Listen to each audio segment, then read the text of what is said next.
کا طریقہ ہے، وہ کہتے ہیں کہ ولی عہد اچھی طرح قبضہ کر لے پھر بتائیں گے۔ حضرت امیر معاویہ کا وصال ہو گیا، بتایا نہیں۔ یزید نے اب کیا کیا، کیونکہ بڑا چلاک آدمی تھا، بڑا شاطر تھا، بڑا تیز تھا، اس نے ولید کو خط لکھا، کہنے لگا کہ فوری طور پہ عبداللہ ابن عباس کو بلاؤ اور اسے کہو میری بیعت کریں۔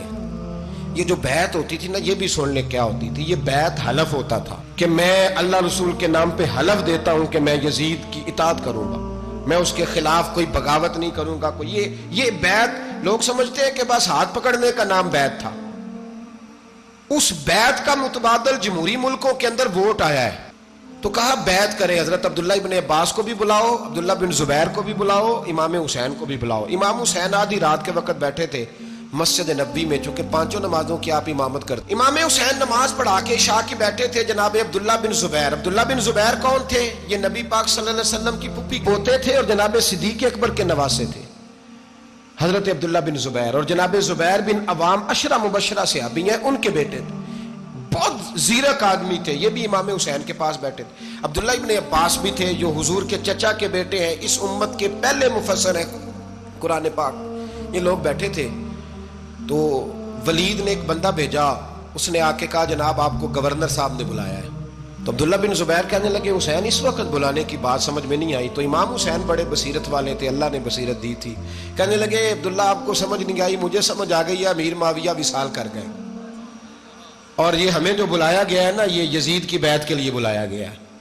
تو کہا پھر آپ آدھی رات کو نہ جائیں، آپ کے لیے خطرہ ہوگا۔ تو امام حسین فرمانے لگے خطرہ حسین کو نہیں ہوتا، نہیں کہا پھر بھی آپ مہربانی کریں ذرا احتیاط سے جائیں۔ تو جناب عبداللہ ابن زبیر نے، عبداللہ ابن عباس نے 14 بندے نیزے دے کے، تلواریں دے کے امام حسین کے ساتھ بھیجے، اور کہا کہ امام حسین اگر اس نے کوئی غلط ملت بات کی نا، زبردستی بیعت کرنے کا کہا، تو آپ بس کوئی ایک بات اونچی آواز میں کر دینا، یہ سپاہی پیچھے آ جائیں گے۔ امام حسین ان 14 بندوں کو لے کے گورنر ہاؤس پہنچ گئے۔ جب آپ وہاں پہنچے، اس نے بتایا، اس نے کہا جی حضرت امیر معاویہ انتقال کر گئے اور آپ نے یزید کی بیعت کرنی ہے۔ تو امام حسین فرمانے لگے میں چھپ کے بیعت نہیں کروں گا، مجمع لگاؤ، جمعے والے دن اعلان کرو، جو طریقہ ہے حضرت ابوبکر صدیق کا، جو طریقہ ہے حضرت عمر فاروق کا، جو انداز حضرت عثمان غنی کا ہے، جو مولا علی کا ہے، سر عام اعلان کرو، اگر ساری دنیا یزید کی بیعت کرے گی تو میں بھی تیار ہوں۔ تم مجھ سے بیعت لے کے پھر لوگوں کو بتانا چاہتے ہو کہ حسین بیعت کر رہے ہیں تو تم کیوں نہیں کر رہے؟ میں عام آدمی نہیں ہوں، لہذا چھپ کے بیعت نہیں کرتا۔ جب یہ بات کی نا، تو ولید بڑا نرم دل تھا اور امام حسین کی شان کو جانتا تھا، وہ جانتا تھا یہ نبی پاک کا خاندان ہے۔ اس نے کہا جی مجھے تو حکم تھا، باقی آپ حضور کے نواسے ہیں، میں کر کچھ۔ وہاں ایک بڑا بدبخت شخص بیٹھا تھا، عبد الملک بن مروان، وہ ولید سے کہنے لگا کہ اگر حسین آج تمہارے ہاتھ سے نکل گئے تو تمہارے لیے بہت بڑا مسئلہ کھڑا ہو جائے، انہیں جانے نہ دینا، یا بیعت کراؤ یا ان سے کہو جنگ کے لیے تیار ہو۔ تو امام حسین رضی اللہ تعالیٰ عنہ کے کانوں میں آواز گئی تو فرمانے لگے ابن مرجانہ، اگر تیرے اندر جرت ہے تو آ سامنے حسین کے، اس کے کانوں میں باتیں نہ کر، کانا پھوسی نہ کر، باہر آ میدان میں، شرارت نہ کر، باہر آ، میں تمہیں ابھی بتاتا ہوں کہ حسین سے مقابلہ کرنے کا انجام کیا ہے۔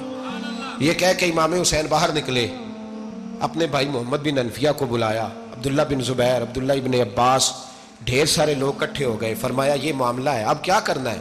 تو وہ کہنے لگے حضور وقت ابھی مناسب نہیں ہے، آپ اس طرح کریں یہاں رکے، ہم مکے سے، عراق سے، کوفے سے لوگوں کو بلاتے ہیں، یہاں ایک بڑی مجلس مشاورت قائم کرتے ہیں۔ امام حسین فرمانے لگے اگر تم مشاورت قائم کرو گے تو ولید اور عبد الملک بن مروان وہ تو جنگ کرنے کو تیار ہے، اور نبی پاک نے فرمایا ایک مینڈا ہوگا جس کی وجہ سے مدینے کی گلیوں میں لہو بہے گا۔